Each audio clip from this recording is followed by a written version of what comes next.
Et bonsoir. Bienvenue, je vais baisser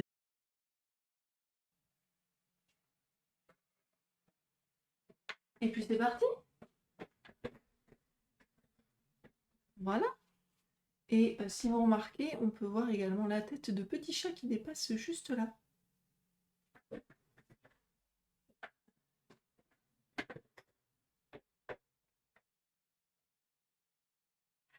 Juste là.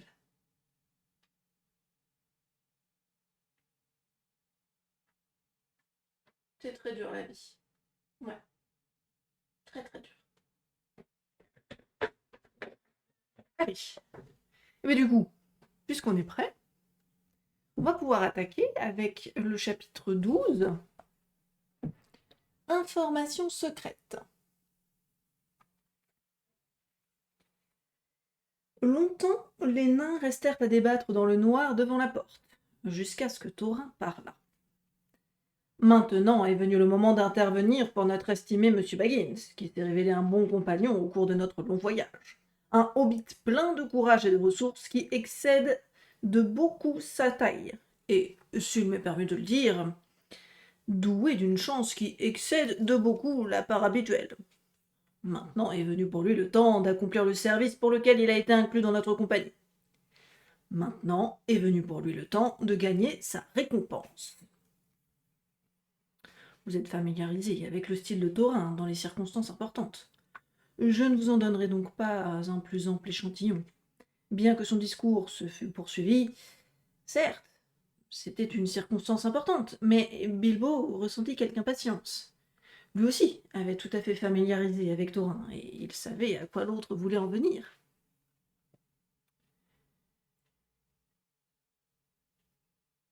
Si c'est ce que vous entendez, et si c'est qu'il me revient de pénétrer dans le passage secret en premier, ô Thorin, fils de Trahin, Oakenshield, que votre barbe pousse toujours plus longue, fit-il avec humeur.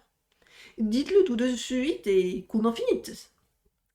Je pourrais refuser. Je vous ai déjà tiré 2 fois d'un pétrin qui ne relevait guère de nos conventions originales, de sorte que quelque récompense m'est déjà due, je pense. Mais la 3e fois rapporte pour toutes, comme disait mon père, et je ne sais pourquoi, je pense que je ne refuserai pas. Peut-être ai-je commencé à me fier davantage à ma chance que je ne le faisais autrefois. Il entendait par là le printemps précédent, avant son départ de chez lui. Mais cela lui paraissait être des siècles auparavant. En tout cas, je crois que je vais aller finir par jeter un coup d'œil, et tout de suite. Alors, qui vient avec moi? Il ne s'attendait pas à un cœur de volontaire. Aussi ne fut-il pas déçu. Philly et Killy se tenaient sur une jambe, l'air gênés, mais les autres ne firent aucun semblant d'offre, sauf le vieux Balin, l'homme de guet, qui avait une certaine sympathie pour le hobbit. Il dit qu'il pénétrerait tout au moins à l'intérieur et qu'il ferait même peut-être un bout de chemin, prêt à appeler à l'aide si c'était nécessaire. Tout ce qu'on peut dire en faveur des nains, c'est qu'ils avaient l'intention de payer Bilbo de ses services avec une vraie largesse. Ils l'avaient amené à faire pour eux un sale travail, et il leur était égal que le pauvre petit homme le fît s'il le voulait bien. Mais ils se seraient tous mis en 4 pour le tirer d'affaire pour peu qu'il fût en difficulté, comme ils l'avaient fait dans le cas des trolls au début de leurs aventures, avant qu'ils n'eussent aucune raison particulière de lui être reconnaissants. C'est ainsi. Les nains ne sont pas des héros, mais des calculateurs qui ont une haute idée de la valeur de l'argent. Certains, astucieux et loyaux, sont d'assez mauvais drôles. D'autres sont au contraire d'assez braves gens, tels que Thorin et compagnie, si l'on n'entend pas trop d'eux. Les étoiles sortaient derrière lui dans un ciel pâle, barré de noir, quand le hobbit se glissa dans la porte enchantée et pénétra en catimini dans la porte. La chose fut beaucoup plus aisée qu'il ne s'y attendait. Il ne trouvait pas là une entrée de gobelins ou une grossière caverne d'elfes de la forêt. C'était un passage creusé par les nains à l'apogée de leur richesse et de leur art, droit comme une règle, au sol lisse et aux parois douces. Il descendait directement par une pente toujours égale vers quelque but éloigné dans les ténèbres d'en bas. Au bout d'un moment, Balin souhaita « Bonne chance !» à Bilbo, et s'arrêta là où il pouvait encore voir le faible contour de la porte, et, par un jeu des échos dans le tunnel, entendre le bruissement des voix des autres qui chuchotaient juste dehors. Le hobbit passa alors l'anneau à son doigt, et, averti par les échos d'avoir à prendre le maximum de précautions pour ne faire aucun bruit, il descendit, descendit silencieusement dans le noir. Il tremblait de peur, mais son petit visage était rigide et sévère. C'était déjà un hobbit très différent de celui qui était parti en courant, oubliant son mouchoir de Bag-End. Voilà bien longtemps, il y avait des siècles qu'il n'avait plus de mouchoir. Il dégagea son poignard de son fourreau, serra sa ceinture et poursuivit son chemin. « À présent, tu n'y coupes plus, Bilbo Baggins, se dit-il. Tu es allé fourrer la main là-dedans ce fameux soir de la partie, et maintenant il te faut payer pour la ressortir. Mon Dieu, quelle âne ai-je été, et suis-je encore ?» s'écria à son côté le Mointouk. « Je n'ai que faire de trésors gardés par des dragons, et tout le magot pourrait bien rester ici à tout jamais si seulement je pouvais me réveiller et découvrir que ce sacré tunnel n'était que mon propre vestibule à la maison. » Il ne se réveilla pas, évidemment, mais continua d'avancer toujours jusqu'à ce que tout signe de la porte eût disparu derrière lui. Il était entièrement seul. Bientôt, il éprouva une sensation de chaleur. « Est-ce une sorte de lueur rouge qu'il me semble voir approcher juste en bas, devant moi, là-bas ?» pensa-t-il. C'en était une, et elle augmenta au fur et à mesure qu'il avançait. Et il n'y eut bientôt plus aucun doute à ce sujet. C'était une lumière rouge dont l'intensité augmentait régulièrement, et il faisait indubitablement chaud à présent dans le tunnel. Des traînées de vapeur flottaient dans l'air et passaient autour de lui, et il se mit à transpirer. Un son commença aussi à vrombir à ses oreilles. Une sorte de bourdonnement, de bouillonnement semblable au bruit d'une grande marmite sur le feu, mêlé d'un grondement qui faisait penser au ronronnement de quelque gigantesque matou. En croissant, ce son révéla l'indubitable gargouillement d'un énorme animal, ronflant dans son sommeil, là en bas, au milieu de la lueur rouge que le hobbit avait devant lui. À ce point, Bilbo s'arrêta. Poursuivre son chemin fut l'acte le plus courageux qu'il devait jamais oser. Les événements formidables qui se produisirent ensuite n'étaient rien en comparaison. Il mena le vrai combat seul dans le tunnel, avant d'avoir vu le vaste danger qui l'attendait. Quoi qu'il en soit, après une courte halte, il reprit sa progression. Et vous pouvez vous le représenter arrivant à l'extrémité du tunnel, c'est-à-dire une ouverture de la même dimension et de la même forme que la porte d'en haut. La petite... Devant lui s'étendait la grande cave la plus profonde, le cul de basse-fosse des anciens nains, au cœur même de la montagne. Il y règne une obscurité presque totale, de sorte que l'on n'en peut deviner que de façon imprécise toute l'étendue, mais une grande lueur s'élève de la partie la plus proche du sol rocheux, le rougeoiement de Smaug. Il était étendu là, le grand dragon rouge doré, profondément endormi. Un bruit monotone venait de ses mâchoires et de ses naseaux, ainsi que des rubans de fumée. Mais dans son sommeil, ses feux étaient bas. Sous lui, tous ses membres et son immense queue, et de tous côtés autour de lui, s'étendant partout sur le sol invisible, était entassée une masse de choses précieuses, or travaillées et or brutes, pierres et joyaux, et argent, teinté de pourpre dans la lumière rougeoyante. Smaug était allongé, les ailes repliées comme une immense chauve-souris, à demi tournée sur le côté, de sorte que le hobbit pouvait voir son long ventre pâle, qu'un long repos sur sa couche somptueuse avait tout incrusté de gemmes et de parcelles d'or. On apercevait vaguement des cottes de mailles, des aumes et des haches, des épées et des lances suspendues derrière lui, là où les murs étaient les plus proches. Et là, étaient alignés de grandes jarres et des récipients remplis de richesses incalculables. Dire que Bilbo en eut le souffle coupé ne signifie rien. Il n'est plus de mots pour exprimer son éblouissement depuis que les hommes ont changé le langage qu'ils avaient appris des elfes à l'époque où le monde entier était merveilleux. Bilbo avait déjà entendu parler des récits et des chants des réserves des dragons, mais il n'aurait jamais imaginé la splendeur et l'éclat d'un pareil trésor. Il eut le cœur empli de ravissement ainsi que du désir des nains. Il contemplait sans mouvement, oubliant presque le terrible gardien, l'or sans prix ni mesure. Il le contempla pendant un temps qui semblait un siècle, mais enfin, attiré presque malgré lui, il se glissa hors de l'ombre de la porte et franchit l'espace qui le séparait du bord le plus proche des monceaux du trésor. Au-dessus de lui était étendu le dragon, affreuse menace, même dans son sommeil. Bilbo saisit une coupe à 2 anses, aussi lourde qu'il pouvait la porter, et leva un regard craintif. Smaug remua une aile et ouvrit une griffe. Son ronflement changea de ton. Bilbo s'enfuit, mais le dragon ne se réveilla pas. Pas encore. Et il passa à de nouveaux rêves d'avidité et de violence, couché là dans la salle cambriolée, tandis que le petit hobbit remontait laborieusement le long tunnel. Il avait le cœur battant et ses jambes tremblaient plus fiévreusement qu'à sa descente. Mais il étreignait toujours la coupe, et sa principale pensée était « Je l'ai fait! Ceci le leur prouvera !» Davantage l'air d'un épicier que d'un cambrioleur. Vraiment. Eh bien, on n'entendra plus de choses de ce genre. Il ne devait plus en entendre, en effet. Balin fut transporté de joie de revoir le hobbit, et sa surprise ne le cédait en rien à son ravissement. Il souleva le hobbit et le porta à l'air libre. Il était minuit, et les nuages cachaient les étoiles, mais Bilbo resta étendu, les yeux fermés, haletant et prenant plaisir à la sensation retrouvée de l'air frais. Et il remarqua à peine l'excitation des nains ou la façon dont ils le louaient. Ils lui donnaient des tapes dans le dos et se mettaient eux-mêmes et leur famille à son service pour des générations à venir.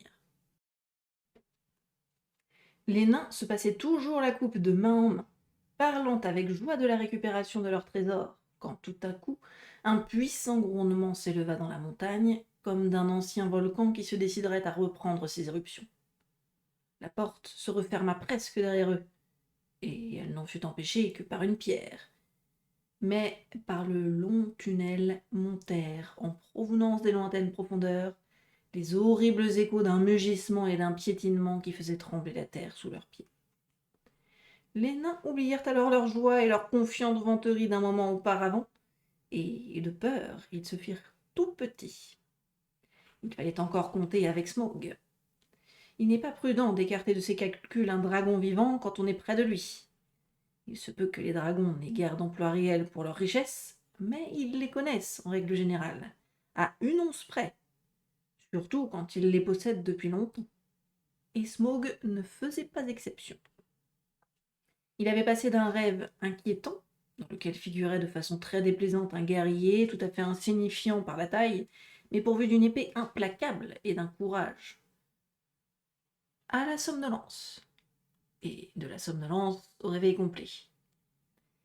Il y avait une bouffée d'air étrange dans sa caverne. Pouvait-il venir d'un courant d'air de ce petit trou? Il n'avait jamais beaucoup aimé le voir, là, si petit fut-il, et maintenant il lui jeta un regard noir et soupçonneux, se demandant pourquoi il ne l'avait jamais obturé. Récemment, il avait presque cru surprendre les échos affaiblis de coups frappés dans les lointaines régions supérieures, venus par là jusqu'à son antre. Il remua et tendit le cou pour renifler. Alors, il vit que la coupe manquait. Au voleur! Au feu! Au meurtre! Pareille chose ne s'était jamais produite depuis sa venue, même à la montagne. Sa rage passe toute description. C'était le genre de rage des gens riches qui, possédant bien plus que ce dont ils peuvent jouir, perdent soudain ce qu'ils avaient depuis longtemps sans jamais s'en servir ou sans en avoir jamais besoin.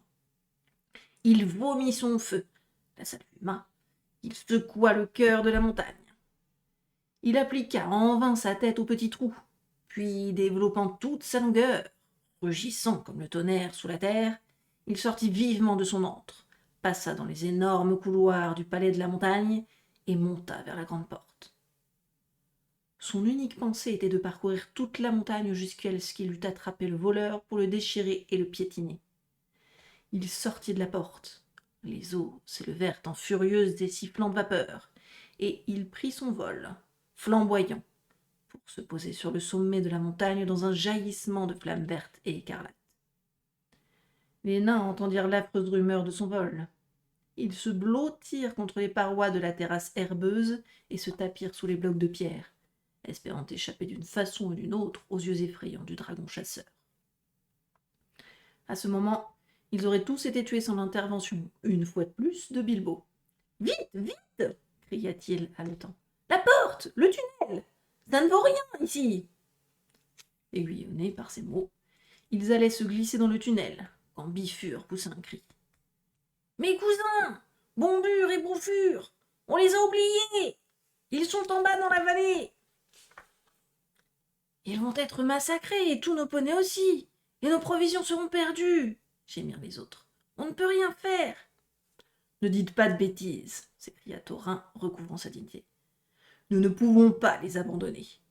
Passez à l'intérieur, monsieur Baggins et Balin, et vous deux, Fili et Kili. Le dragon ne nous aura pas tous. Et maintenant, vous autres, où sont les cordes? Vite !» Ce furent peut-être les pires de tous les moments qu'ils avaient vécus. Les échos horribles de la colère de Smaug retentissaient dans les creux des rochers loin au-dessus d'eux. Et il pouvait à tout moment descendre dans son flamboiement ou tourner en rond pour les trouver là, au bord du précipice, dangereux, allant éperdument leurs cordes. Bofur arriva, et tout allait encore. Bombur monta, suant et soufflant, tandis que les cordes grinçaient et tout allait encore. Vinrent ensuite des outils et des paquets, et alors le danger fut sur eux. Un vrombissement se fit entendre. Une lueur rouge toucha les pointes et les rochers dressés. Le dragon arrivait. Ils avaient eu tout juste le temps de regagner le tunnel, tirant et traînant à l'intérieur leur colis. Smaug fondit du nord, léchant de flammes les flancs de la montagne et battant de ses grandes ailes avec un bruit de vent furieux. Son haleine brûlante dessécha l'herbe devant la porte, et, pénétrant par la fente qu'ils avaient laissée, les rôtit légèrement dans leur cachette. Des flammes vacillantes dansèrent, et des ombres noires de rochers se mirent à danser alentour. Puis l'obscurité retomba comme ils s'éloignaient de nouveau. Les poneys hennirent de terreur, rompirent leurs attaches et s'enfuirent en un galop affolé. Le dragon vira, et, piquant à leur poursuite, disparut. « Voilà qui sera la fin de nos pauvres bêtes, » dit Thorin. « Rien ne peut échapper à Smaug une fois qu'il l'a vu. Ici nous sommes, et ici il nous faudra rester, à moins qu'il ne prenne fantaisie à quelqu'un de parcourir à découvert les longues milles qui nous séparent de la rivière, avec Smaug aux aguets. » L'idée n'était pas plaisante. Ils se tapirent plus loin dans le tunnel et restèrent là, frissonnant malgré la chaleur et leur enfermé, jusqu'à l'apparition de l'aube pâle dans l'entrebâillement de la porte. De temps à autre, ils pouvaient entendre dans la nuit croître, puis passer, et s'évanouir le grondement d'un dragon en vol, tandis qu'il tournoyait dans sa chasse autour de la montagne. Il avait deviné, à la présence des poneys et aux traces des campements, que des hommes étaient venus de la rivière et du lac, et il avait fouillé le flanc de la montagne à partir de la vallée où étaient les poneys. Mais la porte avait échappé à son regard scrutateur, et les hautes parois du petit renfoncement l'avaient tenu à l'abri de ses flammes les plus ardentes. Longtemps il avait chassé sans résultat, quand l'aube refroidit sa colère, et il regagna sa couche dorée pour dormir, et pour reprendre de nouvelles forces. Il se refusait à oublier ou à pardonner le vol, dussent 1000 ans le changer en pierre brûlante, mais il pouvait se permettre d'attendre. Avec lenteur et en silence, il rampa jusqu'à son antre et ferma à demi les yeux. Quand vint le matin, la terreur des nains se fit moins grande. Il se rendait compte que les dangers de cette sorte étaient inévitables lorsqu'on avait affaire à pareil gardien, et qu'il eût été absurde d'abandonner leur quête à ce point. Ils ne pouvaient d'ailleurs s'échapper pour le moment, comme Thorin l'avait signalé. Leur poney était perdu ou avait été tué, et il leur faudrait attendre que Smaug relâchât suffisamment sa surveillance pour se risquer au long parcours à pied. Par bonheur, ils avaient sauvé suffisamment de provisions pour subsister quelque temps. Ils débattirent longuement de la conduite à tenir, mais ils ne trouvèrent aucun moyen de se débarrasser de Smaug. Ce qui avait toujours été le point faible de leur plan, comme Bilbo eut envie de leur faire remarquer. Puis, comme il est habituel aux gens mécontents, ils commencèrent à récriminer contre le Hobbit, blâmant de ce qui, au début, leur avait fait tant plaisir, d'avoir rapporté une coupe et d'avoir éveillé si tôt la colère de Smaug. « Que pensez-vous que doive faire un cambrioleur » demanda Bilbo avec irritation. « Je n'ai pas été engagé pour tuer les dragons, ce qui est la tâche d'un guerrier, mais pour voler un trésor. J'ai commencé du mieux que j'ai pu. Espériez-vous donc me voir revenir entre-temps avec tout l'amas de richesses, de trors sur le dos? Si quelqu'un a le droit de grogner, c'est plutôt moi. Vous auriez dû amener 500 cambrioleurs et non un seul. Assurément, cela fait grand crédit à votre aïeul, mais vous ne pouvez pas prétendre m'avoir jamais éclairé sur la vaste étendue de ses biens. Il me faudrait des centaines d'années pour remonter tout cela. Quand bien même je serais 50 fois plus grand, et Smaug serait-il aussi doux qu'un lapin? Après cette sortie, évidemment, les nains lui demandèrent pardon. « Que proposez-vous de faire alors, monsieur Baggins » demanda poliment Thorin. « Eh bien, je n'en ai aucune idée pour le moment, si vous voulez parler de l'enlèvement du trésor. Cela dépend évidemment tout à fait de quelques retournements de la chance et d'une occasion de se débarrasser de Smaug.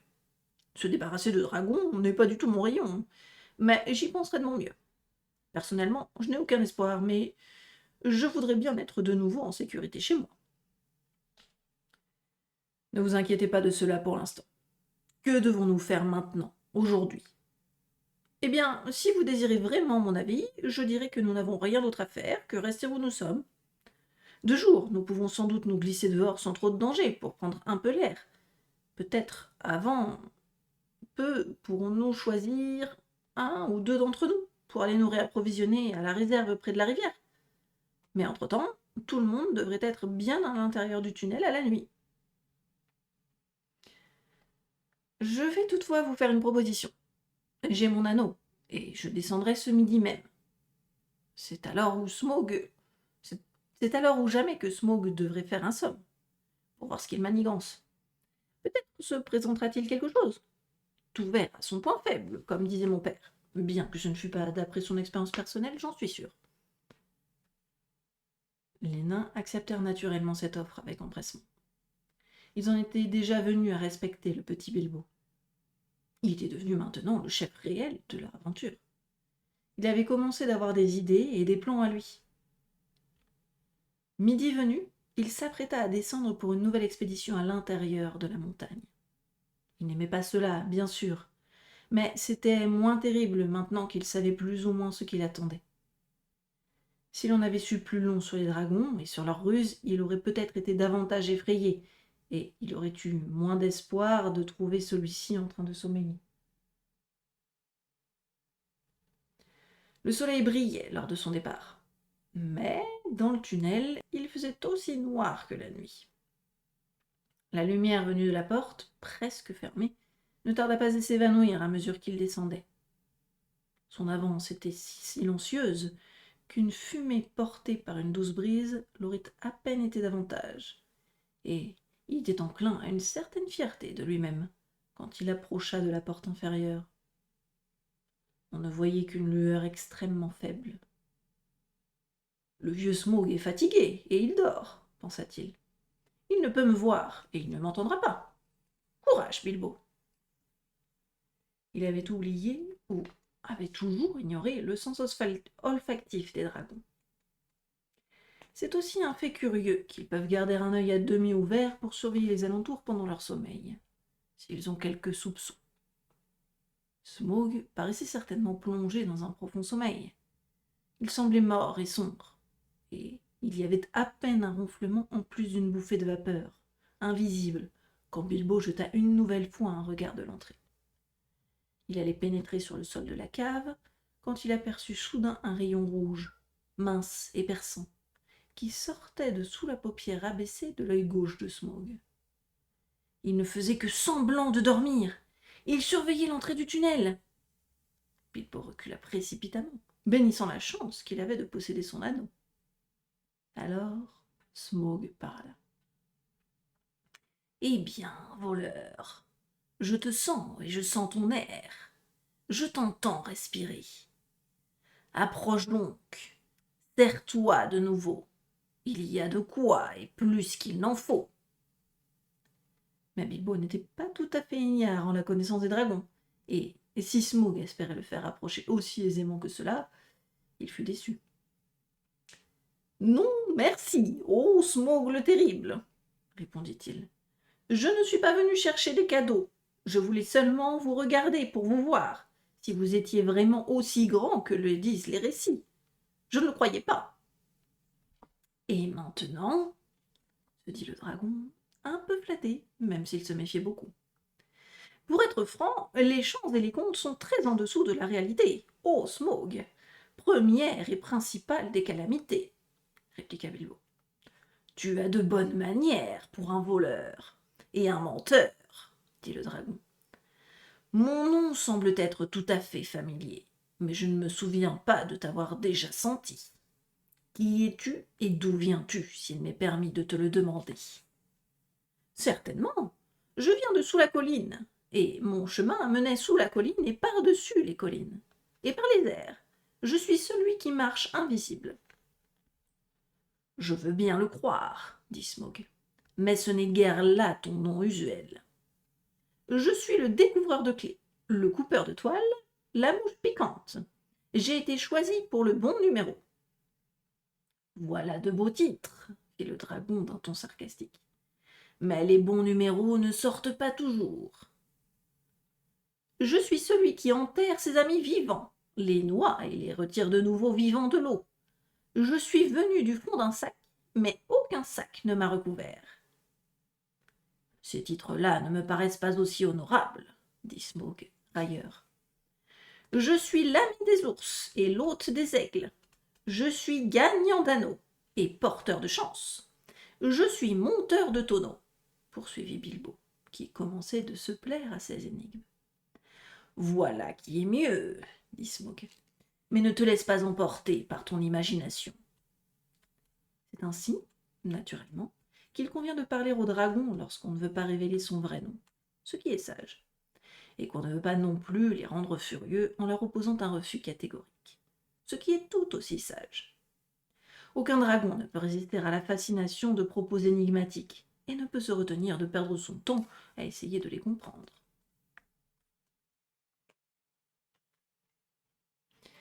Il y avait quantité de choses dans ceci que Smaug ne comprenait pas du tout. Bien que vous les compreniez, je suppose, puisque vous connaissez toutes les aventures auxquelles Bilbo faisait allusion. Mais il croyait en comprendre suffisamment, et il riait en son vilain fort intérieur. « C'est bien ce que je pensais hier soir, se dit-il en souriant. Des gens du lac, quelques sales plans de ces misérables gens du lac qui font le trafic des tonneaux, où je ne suis qu'un lézard. Je ne suis pas descendu de ce côté depuis des siècles, mais je ne vais pas tarder à y mettre bon ordre. Très bien, ô monteur de tonneaux. Ah, pardon. Très bien, ô monteur de tonneaux, dit-il à voix haute. Peut-être Tonneau était-ce le nom de ton poney, mais peut-être que non, bien qu'il fût assez gros. Tu peux marcher invisible, mais tu n'as pas fait tout le chemin à pied. Permets-moi de te dire que j'ai mangé hier soir 6 poneys, et que j'attraperai et mangerai tous les autres avant peu. En remerciement de cet excellent repas, je vais te donner pour ton bien un bon conseil. N'aie pas trop à faire avec les nains si tu peux l'éviter. Les nains ? Dit Bilbo avec une feinte surprise. Ne me raconte pas d'histoire, dit Smaug. Je connais l'odeur et le goût des nains. Personne ne les connaît mieux que moi. Ne viens pas me dire que je pourrais manger un poney qui a été monté par des nains sans le savoir. Tu finiras mal si tu fréquentes de pareils amis, voleurs, monteurs de tonneaux. Tu peux aller le leur dire de ma part. Mais il n'avoua pas à Bilbo qu'il y avait une odeur qu'il n'arrivait pas à identifier. L'odeur de Hobbit. Elle lui était inconnue, ce qui l'embarrassait grandement. « Je suppose que tu as tiré un bon prix de cette coupe hier soir, » poursuivit-il. « Est-ce vrai? Allons. » « Rien du tout. Voilà qui est bien d'eux. Et je suppose qu'ils se dérobent à l'ouvrage là-dehors. C'est à toi qu'il appartient de faire tout le travail dangereux et d'attraper ce que tu peux pendant que je ne regarde pas. Et cela que tu peux pendant que je ne regarde pas. Et cela pour eux. Et tu recevras une honnête part, hein? N'en crois rien. Tu auras bien de la chance si tu en sors vivant. » Bilbo commençait à se sentir vraiment mal à l'aise. Il tremblait chaque fois que l'éclair de l'œil errant de Smaug, qui le cherchait dans l'ombre, passait sur lui. Et il était saisi d'un désir inexplicable de se précipiter en avant et de se montrer et de dire la vérité au dragon. En fait, il était en grand danger de tomber sous le charme des dragons. Mais, rassemblant son courage, il éleva de nouveau la voix. « Vous ne savez pas tout, ô Smaug le puissant, dit-il. Ce n'est pas seulement l'or qui nous a amenés ici. »« Ah ah, tu admets le nous, s'écria sardoniquement Smaug. Pourquoi ne pas dire nous 14 pour en terminer? Monsieur le bon numéro. Je suis heureux d'apprendre que vous aviez dans ces régions un autre but en dehors de mon or. Dans ce cas, peut-être ne perdrez-vous pas entièrement votre temps. Je ne sais pas s'il vous est venu à l'idée que, même si vous pouviez voler l'or bribe par bribe, ce qui serait l'affaire d'une centaine d'années, vous ne pourriez l'emporter bien loin. Il ne servirait pas à grand-chose au flanc de la montagne, ni dans la forêt. Vous n'avez donc jamais songé à cette attrape-nigo? Dieu me bénisse. Une part d'un 14e, ou quelque chose d'approchant, je gage. C'était là vos conventions. Hein? Mais la livraison, et le transport, et les gardes armés, et les péages. » Là-dessus, Smaug partit d'un grand rire. Il avait le corps méchant et roublard, et il savait que ses hypothèses étaient proches de la vérité. Il soupçonnait toutefois que les hommes du lac étaient à la base du plan, et que la plus grosse part du butin était censée s'arrêter dans la ville, située sur la rive, et nommée à l'origine Esgaroth. Vous aurez peine à le croire, mais le pauvre Bilbo fut vraiment déconcerté. Jusqu'alors, il avait consacré toute sa pensée et toute son énergie à parvenir jusqu'à la montagne et à en découvrir l'entrée.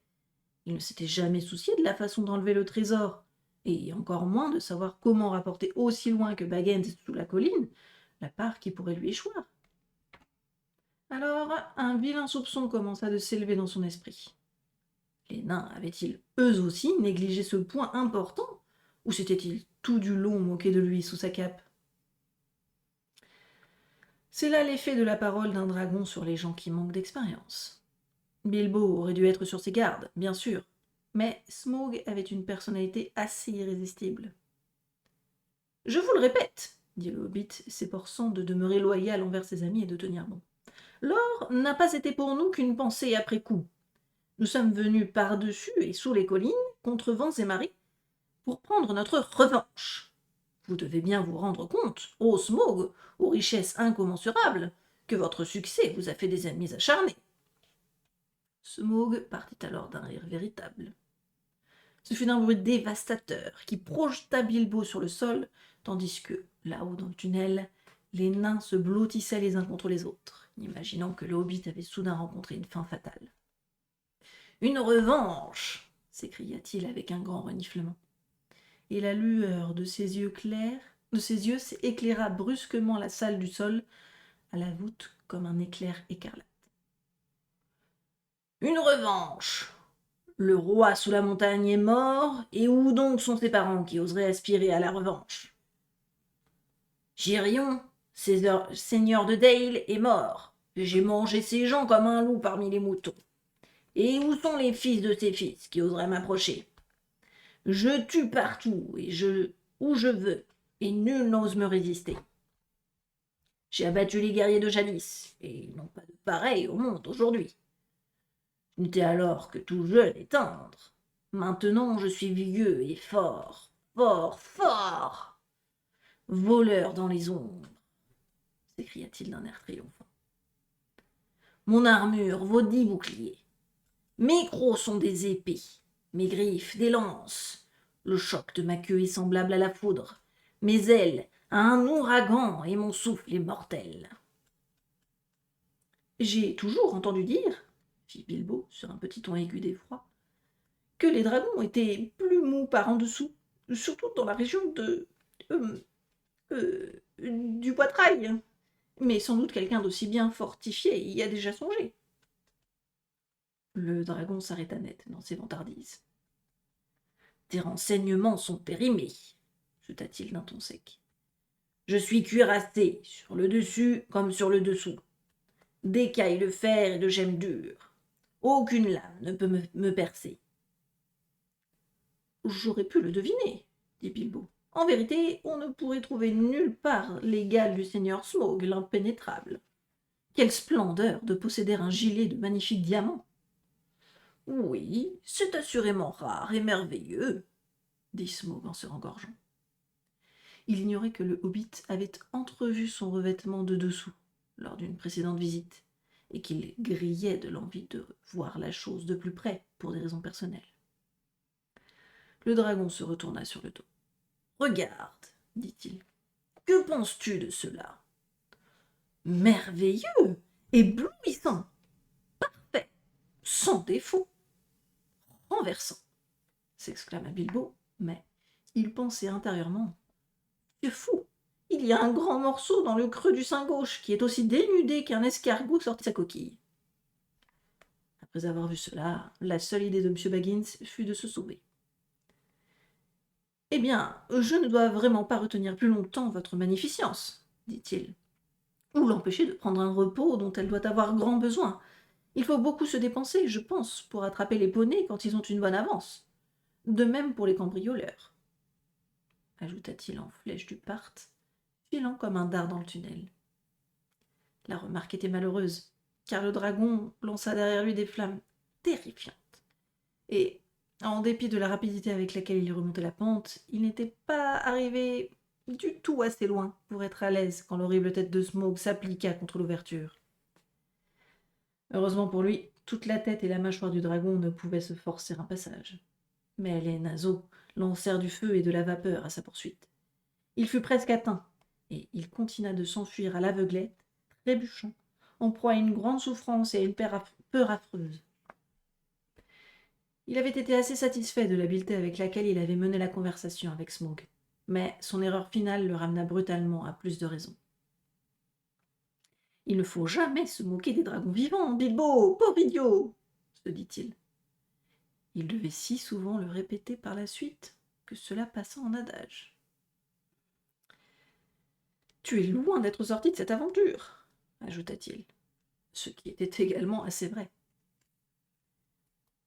L'après-midi tournait au soir quand il ressortit, vacilla et tomba sans connaissance sur le pas de la porte. Les nains le ramenèrent à lui et soignèrent ses blessures de leur mieux. Mais il fallut longtemps pour que les cheveux de derrière sa tête et les poils de ses talons repoussassent convenablement. Ils avaient tous été roussis et grillés à la peau. Entre-temps, ses amis firent tout leur possible pour le remonter, et ils se montrèrent avides d'entendre son histoire. Désirant surtout savoir pourquoi le dragon avait fait un bruit si effrayant et comment Bilbo s'était échappé. Mais le hobbit était soucieux et mal à son aise, et ils eurent de la peine à tirer quelque chose de lui. En repensant à ce qui s'était passé, il regrettait à présent certaines des choses qu'il avait dites au dragon, et il ne tenait pas à les répéter. La vieille grive était perchée sur un rocher voisin. Elle écoutait tout ce qu'il disait. Un fait montrera la mauvaise humeur de Bilbo. Il ramassa un caillou et le lança contre l'oiseau, qui se contenta de s'écarter en voletant, et revint aussitôt. « Au diable cet animal !»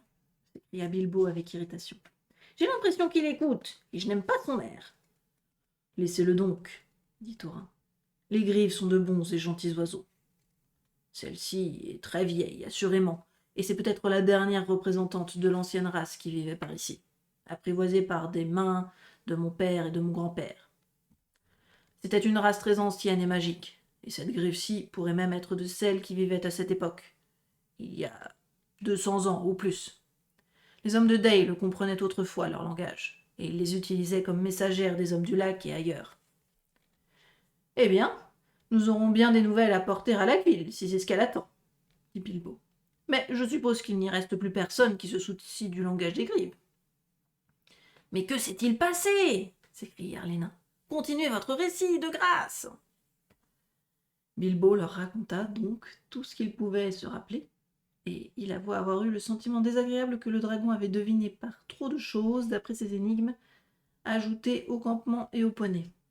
« Je suis sûr qu'il sait que nous venons de Laqueville, et que nous y avons trouvé de l'aide, et j'ai l'horrible sentiment que sa prochaine expédition pourra être dans cette direction. Si seulement je n'avais pas parlé de monteur de tonneaux. Cette allusion dans cette région ferait penser aux hommes du lac, même à un lapin aveugle. » « Bah, on n'y peut rien, et il est difficile de ne laisser échapper aucune étourderie quand on parle à un dragon. Tout au moins, est-ce que j'ai toujours entendu dire, » fit Balin, désireux de le réconforter. « Je trouve que vous vous êtes très bien débrouillé, si vous voulez mon avis. Vous avez découvert une chose très utile, en tout cas, et vous êtes revenu vivant. La plupart de ceux qui se sont entretenus avec Smaug, avec les semblables, ne sauraient en dire autant. Ce peut être une grâce et une bénédiction de connaître l'endroit dénudé dans le gilet de diamant du vieux ver. »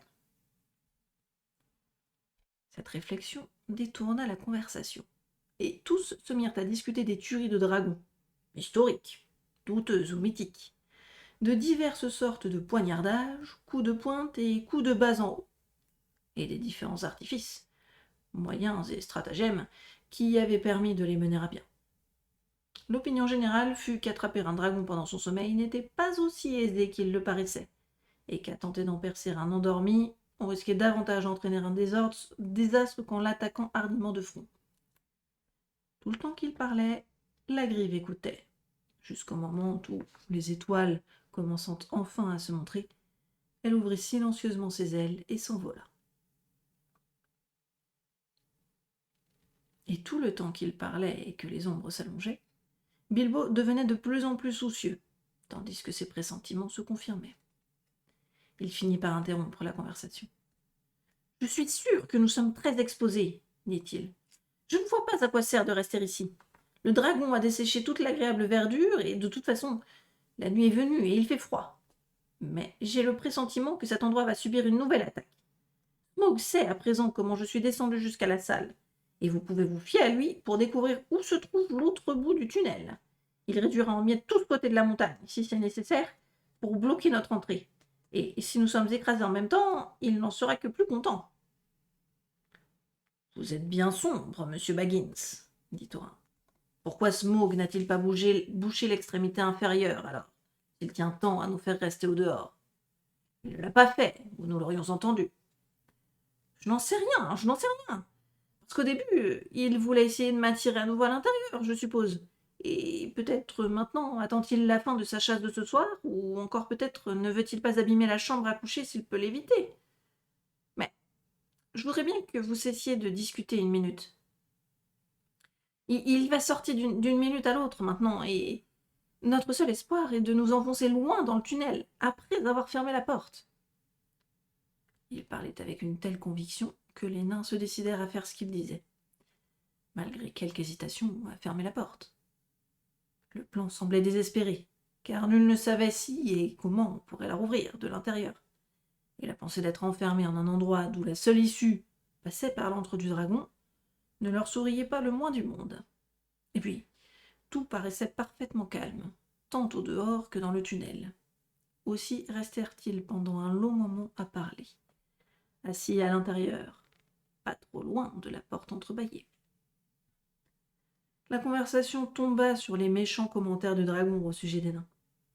Bilbo aurait voulu ne les avoir jamais entendus, ou au moins aurait-il souhaité être tout à fait assuré de la sincérité des nains quand il déclarait à présent n'avoir jamais pensé à ce qui arriverait quand le trésor serait acquis. « Nous savions que ce serait une aventure désespérée, » dit Thorin, « et nous le savons encore, mais je continue à penser qu'il sera temps de réfléchir à ce que nous ferons quand nous le tiendrons. Quant à votre part, monsieur Baggins, Je vous assure que nous vous sommes plus que reconnaissants et que vous choisirez votre 14e comme vous l'entendrez, aussitôt que nous aurons quelque chose à partager. Je suis navré que vous vous tourmentiez pour le transport et j'admets que les difficultés sont grandes. Les terres ne sont certes pas devenues moins sauvages avec le temps, bien au contraire. Mais nous ferons tout ce que nous pourrons pour vous aider et nous prendrons notre part des frais le moment venu. Croyez-moi, ou ne me croyez pas, selon qu'il vous plaira. De là, l'entretien passa au grand trésor et aux souvenirs qu'en avaient Thorin et Balin. Il se demandait si tout l'amas se trouvait toujours intact dans la salle d'en bas.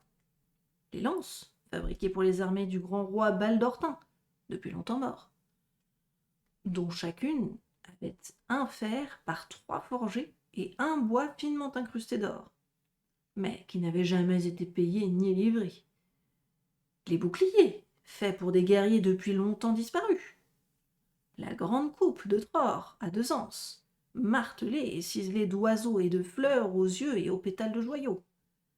Les côtes de mailles, dorées ou argentées et impénétrables. Le collier de Girion, le seigneur de Dale, fait de 500 émeraudes vertes comme l'herbe, qu'il avait donné quand son fils aîné avait revêtu une cotte de mailles assemblée par les nains, telle qu'on n'en avait jamais fait de pareille, car forgée dans l'argent pur, ce qu'il y avait de plus beau, c'était la grande pierre blanche que les nains avaient trouvée sous la base de la montagne, l'Arkenstone de Traun. L'Arkenstone, l'Arkenstone, murmura Thorin dans l'obscurité, rêvant à demi, le menton dans les genoux. C'était comme un globe à 1000 facettes. Elle brillait comme l'argent à la lumière du feu, comme l'eau dans le soleil, comme la neige sous les étoiles, comme la pluie sur la lune. Mais le désir enchanté du trésor avait quitté Bilbo. Durant tout l'entretien des nains, il ne les avait écoutés que d'une oreille distraite. Il était assis le plus près de la porte, une oreille tendue, pour entendre le moindre bruit au dehors, et l'autre guettant les échos au-delà du murmure de ses amis, guettant tout bruissement en provenance d'en bas. L'obscurité se fit plus profonde, et il devint de plus en plus soucieux. « Fermez la porte !» les conjura-t-il. « Je crains ce dragon jusqu'à la moelle de mes os. Je déteste encore bien plus ce silence que tout le vacarme d'hier soir. Fermez la porte avant qu'il ne soit trop tard. » Quelque chose dans le son de sa voix éveilla chez les nains une certaine inquiétude. Thorin, se dégageant de ses rêves, se leva et repoussa du pied la pierre qui calait la porte. Ils s'arc-boutèrent et le battant se referma avec un bruit sec et métallique. Il ne restait à l'intérieur aucune trace de serrure. Ils étaient enfermés dans la montagne. Et il était temps. À peine s'était-il un peu éloigné dans le tunnel qu'un grand coup frappa le flanc de la montagne, semblable au fracas de béliers faits de chênes de la forêt et maniés par des géants. Le rocher retentit. Les parois craquèrent et des pierres tombèrent de la voûte sur leur tête. Que serait-il advenu si la porte avait été encore entr'ouverte ? Je préfère ne pas y penser. Ils s'enfuirent plus loin dans le tunnel, heureux d'être toujours en vie, tandis que derrière eux, au dehors, ils entendaient les rugissements et les grondements de la fureur de Smaug. Il brisait les rochers en morceaux, écrasant parois et escarpements des coups de son énorme queue, jusqu'à ce que leur petit terrain de campement là-haut, l'herbe roussie, la pierre de la grive, les murs couverts d'escargots, l'étroite corniche et tout disparurent dans un pêle-mêle de fragments, et une avalanche d'éclats de pierre dégringola par-dessus l'escarpement dans la vallée d'en bas. Smaug avait quitté son antre en tapinois, et y avait pris silencieusement son vol, puis il avait plané avec une lourde lenteur dans l'obscurité, tel un monstrueux corbeau se laissant porter par le vent vers l'ouest de la montagne, dans l'espoir d'attraper à l'improviste quelque chose ou quelqu'un, et de repérer la sortie du passage qu'avait emprunté le voleur. Le fracas était l'éclatement de sa colère quand il n'avait rien pu trouver ni voir, même à l'endroit où il avait deviné que devait se trouver la sortie. Après avoir ainsi donné libre cours à sa rage, il se sentit mieux, et se dit en lui-même qu'il ne serait plus inquiété de ce côté. Mais il avait une plus ample vengeance à tirer. Monteur de tonneaux, grogna-t-il. Tes pieds venaient du bord de l'eau, et c'est en remontant la rivière que tu es arrivé. Il n'y a aucun doute. Je ne connais pas ton odeur. Mais si tu n'es pas un de ces hommes du lac, tu as reçu leur aide. Ils vont me voir, et ils se rappelleront quel est le véritable roi sous la montagne. Il s'éleva, flamboyant, et partit vers le sud, vers la rivière courante. Et voilà donc la fin du chapitre 12. Et la semaine prochaine, donc, nous pourrons reprendre au 13. Sortie. Et bien j'espère que ça vous a plu. J'espère vraiment que ça vous a plu et que vous avez passé une bonne soirée. Oh, je te réveillais. Pardon. Pauvre petit chat. Des gros bisous. Prenez soin de vous. Je vous souhaite de faire de doux rêves, de vous reposer. Prenez soin de vous, comme je l'ai dit. Passez un bon week-end. Et on se retrouve la semaine prochaine. Bonne nuit. Encore une fois, faites de doux